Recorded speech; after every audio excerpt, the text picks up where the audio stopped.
นี่แหละ มันยังสิเมื่อป้าเอื้อยเลยให้แบบนี้ ปลาได้ด้วยเมื่อ ค่อยเนาะเราก็ได้ มาอยู่ เอ พุ่ อน มาอยู่พุ่นอยู่ไปสบายห่างมันก็จะมาเมื่อป้าได้มื้อนี้เนาะคนอยู่กันทั้งเติบเนาะ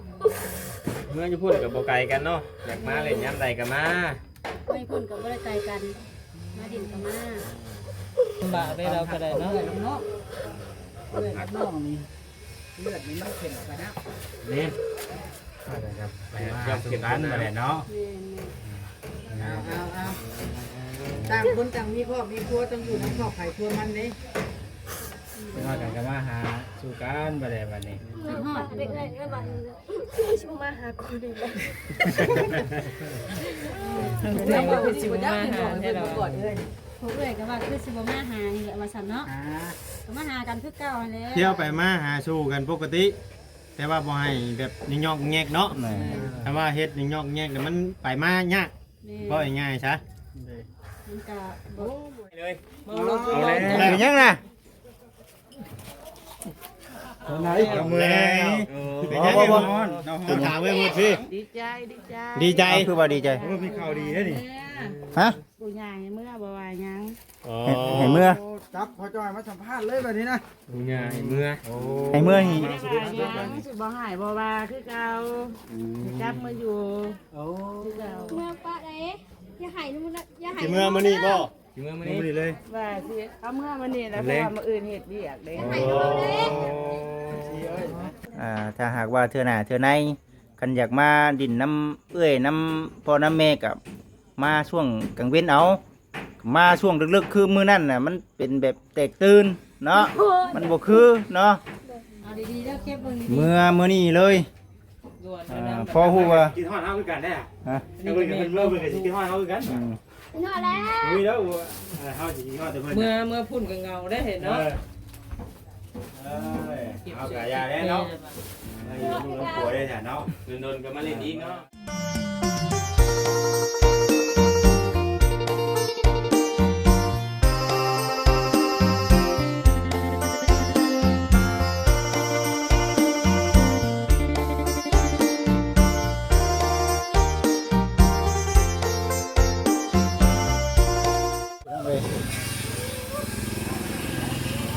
มาแล้วบาทนี่เนาะเป็นไดบาทนี่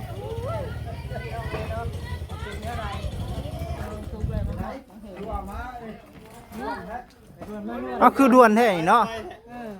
เขาเจ้าอะไรมาบ่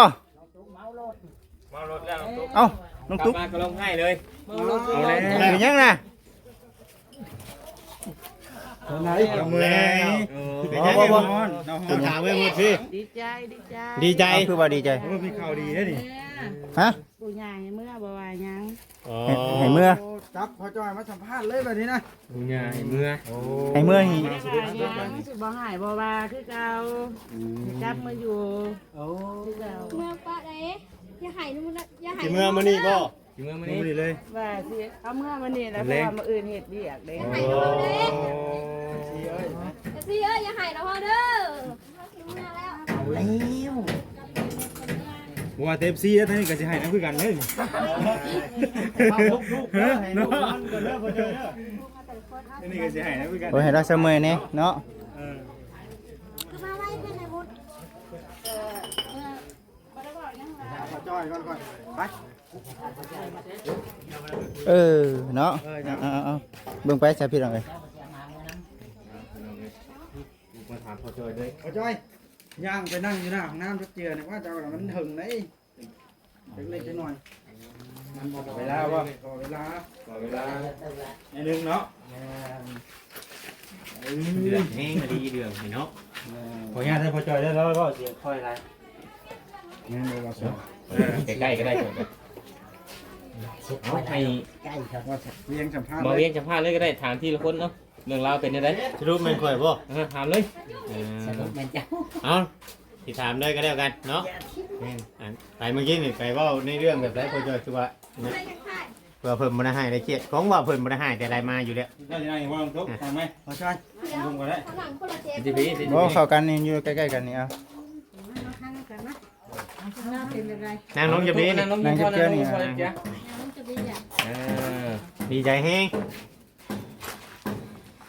เมาหลุดเลย เมารถชาเด้ง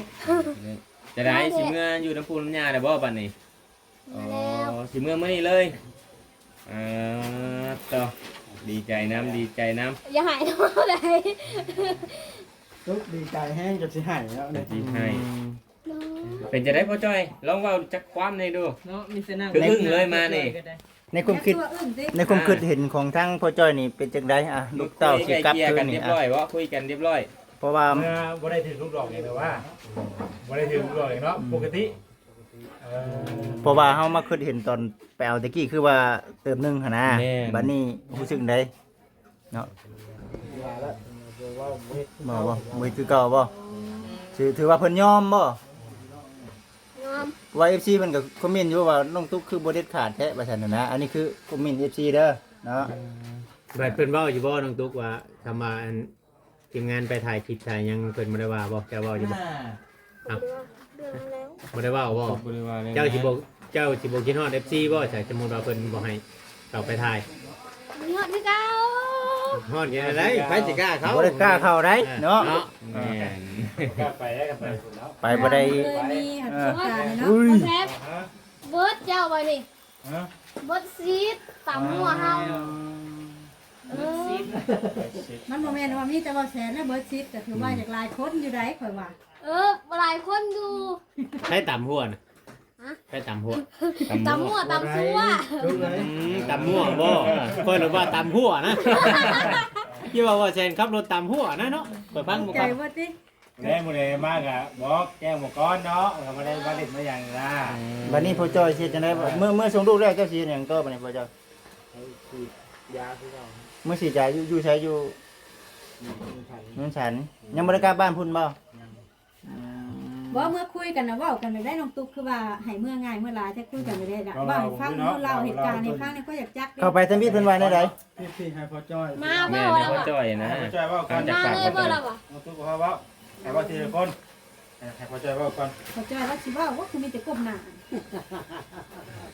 แล้วเกินแล้วไงวะล่ะแล้วเกิน โอ้ยไก่ยำมันชินแล้วคือเลยเนาะ แล้วเกิน เมื่อกี้นี่นะพ่อจ้อยเรื่องเล่าเมื่อกี้นี่นะเว้ากัน ก่อน ได้ ที่ให้ทั้งลูกไผ่กับหลานสาวเมื่อหานี่แล้วเว้าได้ทางในน้องจ้ะ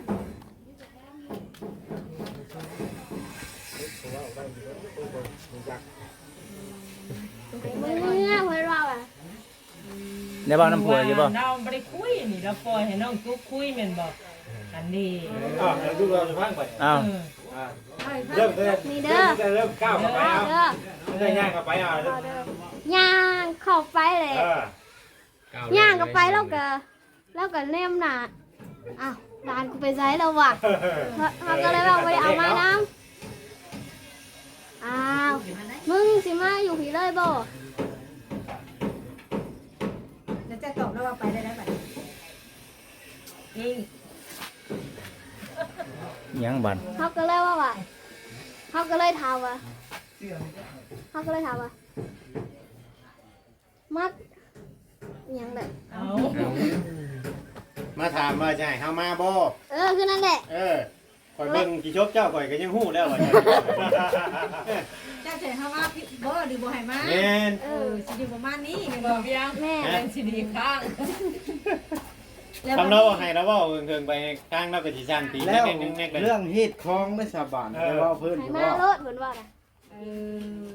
เวลาให้เจ้ากับหลานเมื่อ อ่า คลองเนาะ บ่เรื่องฮีดของว่าแนวใด คลองตัวนี้แต่ว่าตัวว่าประเด็นรักดีๆนะ งาน พ่อจ้อย ให้ตกเป็นปีใหม่กันบ่ ปีใหม่ ว่าจะได้เรื่องอีก เพิ่นเว้านะบ่ ปีใหม่ ต้นแรกเลยก็คือได้ ได้ว่าได้คุยกันตั้ง ว่าอีก อ๋อตอนแรกยังสิไปใหม่แต่ว่าตอนนี้สิเอาน้องตุ๊กกับหลานมาส่งก่อน ทุกไปก่อนแล้วเพิ่นจะคิดว่าเรื่องนี้เรื่องความเขาก็บ่อยู่รู้จังเว้น หลามก็มาอยู่ทางนั้น ก็เจ้าแฮงอยากให้เมื่อแหละพี่น้องเอ้ยเนาะตัวนี้นะเพราะว่า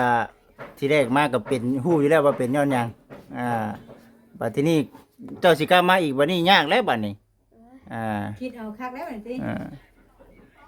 เพราะว่าตอนเอามาคือว่ายากเติมนึงเนาะ กลับมานี่ก็ได้อยู่แต่ว่าเรื่องฮีดคลองแหล้วมันยากตัวนี้ เพราะว่าเฮาได้มาได้นั่ โอ้ น โห นี่ เดี๋ยวนี้นะ พอมาแล้วเฮากลับมืออีกนี่ อืม หมาย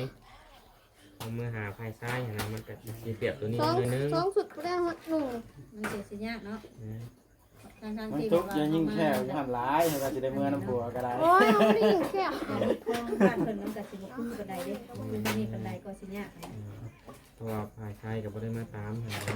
เอาเนาะทรงสิเด็ดไปซ้ายเนาะต้องมาตามเนาะ พายิงไปตามง้อเนาะ บ่อันนี้เด้อ พ่อบ่ได้ว่าไหนแต่ว่าว่าลูกเมื่อกะเมื่อบ่ได้ว่าไหนบ่ได้ห้ามว่า ดองแก้วสอง ว่าบ่ถ้าว่าถึกแต่ว่าเพิ่นว่าคุยกันถือกันแล้วก็ ดี ก็จะค่อยคุยกันน้ำหลังก็ได้นะคุยกัน ประเด็นคุณเนี่ยเราจะไปคุยเอาโทรลามผมยังไปคุยแต่ว่าตอนนี้เราเคยมาถามเบิ่งซื่อเขาเมื่อน่ะก็มีแต่ว่าให้เขาอยู่กันน่ะผู้ใหญ่คุยกันเองบัดเล็กน้อยเมื่อไรเขาก็ได้อยู่นำกันแล้วมีลูกมีเต้าแล้วแบบนี้นะเนาะพ่อจ้อย ให้พากันได้เนาะน้องตุ๊ก ขาดยิ้มเงิน4ล้านเนาะ พ่อจอยกุ้มใจอยู่บ่หรือว่าจังได๋พ่อจอยเดี๋ยวนี้รู้สึกในใดตอนนี้เขาเบิ่งคือกุ้มใจให้เบิ่งคือเลยแต่ว่าเราเป็นอันนี้บ่ บ่ฮู้เลย มีแต่เนาะ แบบนี้ เบิ่งเนี่ยบางอย่างเต็มสูง เออบ างอย่างอะไรก็ไรยางลงไป วันนี้หลังจากที่ว่าเจ้าว่าชีให้เฮาอยู่หรือบ่อยู่แล้วเจ้าเพิ่นว่าให้เจ้าเมื่อบ่นี่น้องตุ๊ก หายมือ แด่เจ้าตอบเพิ่นว่าสิเมื่อเจ้าว่าสิเมื่อแล้ววันนี้เพิ่นว่าเพิ่นสิบ่เฮ็ดคือเก่า ใครเป็นคนบอกน้องตุ๊กน้ำเจ้า ใครเป็นคนว่า เบิดคนนั่นแหละ พัวก็อยู่หันบ่พัวอยู่บ่ เงยหน้าขึ้นนะพัวบ่ได้อยู่มีแต่ปู่ย่า มีแต่ลูกมาประกู เอาผัวตัวไปใช้สาวไปถามมันบ่ ไปฉีดยา2 คนเด้มานี่ ฉีดยายัง ยาขยะ ไปฉีดยาคือพ่อจอยไปนี่นะงาน 2 คนเล่มไม่ซื้อนะ พุดไปสิพุดฮอดได้เวลาพุด เพิ่นก็ดีใจแม่นบ่ดีใจอยู่ว่าก็ว่าเพิ่นเจ้าเมื่อเพิ่นดีใจอยู่บ่บ่แม่นเจ้าดีใจภายเดียวจ้ะ แลนไปหาว่าเอาร้านกูได้อีกนี่แล้ววะเขาบ่ได้เอามานำโอ้ย ไม่ง่ายกันชุดเลยว่าจะมาห้ามเอาลาน โดย มาห้ามเราบ่เห็นลานแบบนี้อยากกันบ่คือเก่า ขับขึ้นเมื่อเขา แต่เราก็เพลงว่าน้ำขนาดแล้วเนาะตีแล้วเด้ว่าเนาะดีเป็นทหารเพลง โอ้ยแบบวัดดีผ้าหัวได้ มันนะอายุอยู่บ่ไกลผมก็มาทำโทษค่อยนะ เบิ่งไปฟังไปซะพี่น้องเนาะสิเป็นจังได๋ก็คือว่า สิเมื่อเลยบ่นี่ ฮะ โยเจ้าก็สิเมื่อแล้วผมก็สิเมื่อกันเด้ไปกันได้ นอนน้อยๆตื่นไปแล้วจะเมื่อ แต่หมอไงเนาะ ตอนนั้นนอนเนี่ยเมื่อกี้นี่ก็ให้แน่ตอนเจ้าเมื่อนึงเจ้าเมื่อวิทย์นึงก็ให้ ลูกตื่นก่อนสิพาไปใช้เดี๋ยวจะบ่ฮอดเดี๋ยวนี้มันสิหาย มีแต่ว่า ตอนนี้ก็ฮ้อนแดดบ่แม่นหยังหรอกแดดอ่อนจังพาลูกพาเต้าเมื่อ มีแต่ว่าแบบนี้เด้อน้องตุ๊กเด้อถ้าหากว่าเทื่อหน้าเทื่อในคันอยากมาดินน้ำเอื้อยน้ำพ่อน้ำแม่กับมาช่วงกลางเว้นเอามาช่วงลึกๆคือมื้อนั้นน่ะมันเป็นแบบแตกตื่นเนาะมันบ่คือเนาะคันว่ามาดินที่ชื่อหั่นน่ะ มันหลายทิศได้เมื่อนี่ หลายคนมอง เอา 3 คืนเลย คำไปบอกผัวมาส่งก็ได้สิให้พ่อให้แม่ทั้งนี้มาเอาแหละเพิ่นก็เฮ็ดเวียกเมื่อยบ่แฮงแล้วบ่แม่นบ่มีเงินมีคำก็เห็นบ่บักไก่ก็ยังได้มา คำจังมาหับเอาคอยได้เท้า บ่บวกกันจะมี คัน เอิ้นเฒ่าเลยบ่ได้ อ้าวผัวกับเมีย คือ เบิ่งไว้อีกบ่กินเราเอิ้นเมียเรานะ เอ้ยแม่นคือแบบนี้เด้อ ก็เมียเจ้าห้องไม่ได้เจ้าห้องฮะเจ้าห้องผัวเจ้าห้องไม่ได้กับเจ้าห้องมีบ่ มีแต่เอิ้นอ้ายได้แล้วไงก็เฮาเลย เอิ้นอ้าย ง่ายก็ เพ ได้ ราะว่าตะ เนาะ กี้แต่ท่านได้เป็นผัวเป็นเมียกันก็ต้องทุกข์เราเอิ้นอ้ายแต่ได้มาเลยนะ โอ้ ตัวเขาอยู่หันได้จ้ะ จะได้ลื่นเนาะ อยู่อ้ายได้ ชิงก็ได้เลย คือแบบนี้น้องตุ๊กคันว่าต่อไปเนาะคันว่าต่อไปก็คันบ่อยากยากพ่อยากแม่เนาะเฮาเป็นผัวเมียกันอยู่แล้วโทรไปหาผู้เป็นผัวให้มารับมันจังเรื่องชำนี้สิยากพ่อยากแม่น่ะมันก็บ่ปานใดเนาะ เพราะว่าก็มีครอบมีครัว แม่นๆก็ให้ ข้าสิอาศัยแต่พ่อแม่ แม่น มันก็เป็นไปบ่ได้พ่อแม่เขาเฮ็ดเวียกเมื่อยเนาะ แม่เรื่องแบบนี้บ่ถึงขั้นพ่อกับแม่ก็ได้นะ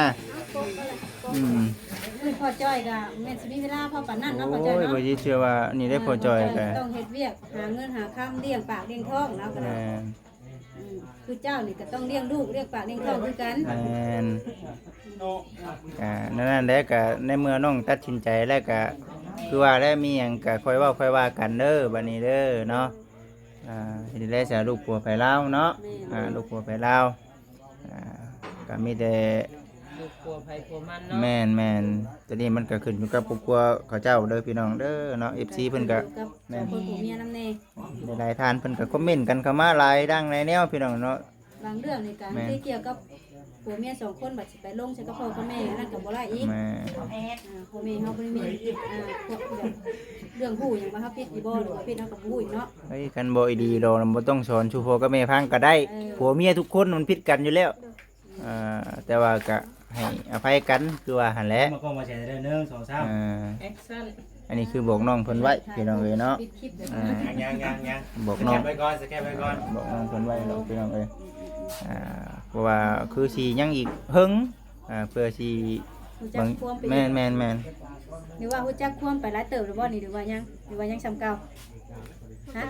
ฮู้จักแล้ว บ่แม่นว่าสิผิดกันเด็กๆน้อยๆสิฮอดพ่อกับแม่น่ะเป็นหยังคือว่าซั่นเดี๋ยวพ่อกับแม่น่ะสิอุกใจเนาะเฮาต้องแก้ไขกันเอง ยิ้มบาด ให้บ่หรือว่าจักได้บ่หลาย เอา เอาหลายให้บ่ จิกเอ้ยบาด แล้วเรื่องหัวใจ เดี๋ยวว่าจิตชอนรถให้วันนี้ฮะ เพราะว่ายันมันยุ่งมันยากต่อไปว่าซั่นน่ะนะ เชียนเมื่อเอาตุ้งว่าส่งกันยังสิลงกันกับคนอีกเนาะเฮ้ยจะกลับมาพี่อีกบ่บ่ครับมาเลยบัดนี้ เมื่อเห็นเวียกเราเลยว่ารับ เป็นได้ทางน้องตุ๊กฮะ ความรู้สึก โล่ แล้ว งได้บ่วันนี้นะ โล่งใจแล้วบัดนี้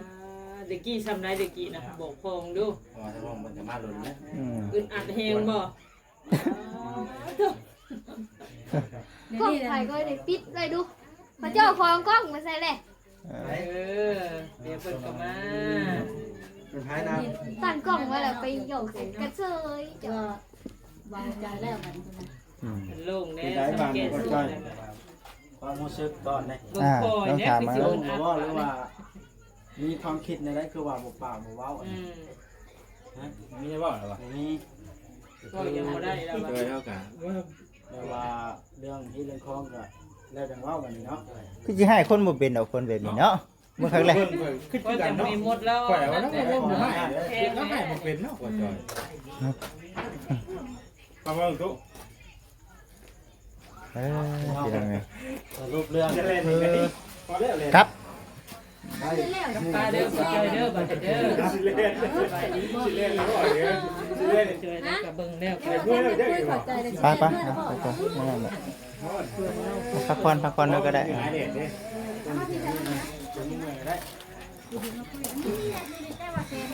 ดีเลยนะเขาก็มาเซ็นสบายดีเด้อโอ้ยเนาะถามน้องตุ๊กนิดนึงก่อนพี่น้องเลย ต่อยกันเนาะ โอ้ข่อยยังอยากทานอาหารบางแน่ความอันจะดีใจทำได้ไปต่อกล้วยกระดุมกินไปต่อกล้วยกระดุมกินน่ะเจ้าไม่กินข้าวเจ้า คิดกับโกนได้ยังไง คืนนี้ ได้คิดกับโกน เนาะอันนี้คือ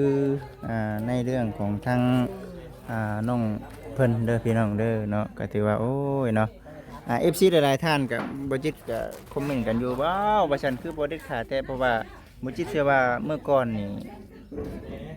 บ่แม่นดอกที่ว่ามาดินนั่นล่ะเนาะอันนี้คือบ่ได้เว้าให้เป็นดราม่านะพี่น้องเพิ่นก็จะก็คิดกันอยู่นั่นแหละแต่ว่าก็เอาก็ทั้งเรื่องธรรมดาของผัวเมียมันก็ผิดกันธรรมดาแต่ว่าเฮาฮอดพ่อฮอดแม่มันก็เลยเป็นเรื่องใหญ่ไปหอบมากลางคืนเลยนะบัดนี้มันก็เบิ่งเป็นอันบ่งามคันเฮาจะว่ามาดินนั่นล่ะมันก็บ่คือเนาะพ่อกับแม่บักไก่ก็ยังมาบ่มีเงินค่าน้ำเมืองน้ำมันก็มานะพี่น้องแต่ว่าก็เอาซั่นแหละจึงบอกว่า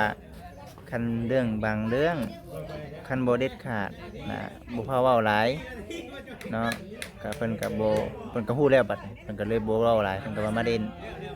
ก็อิงก็เป็นไปตามความคิดของทาง FC เลยเนาะ FC เพิ่นก็นั่นเนาะเชื่อว่าน้องตุ๊กนี่บ่